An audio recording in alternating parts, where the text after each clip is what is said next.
Lalagay po tayo ng Sprite. Hindi po ito tubig guys, Sprite.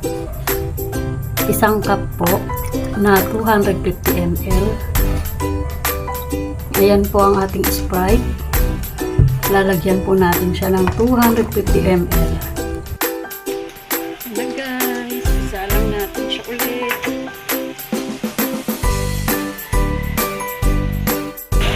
Tignan na natin guys ang ating pangalawang salang ng puto.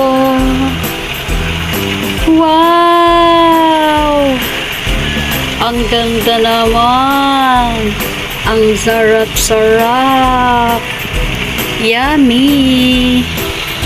Bye-bye muna guys!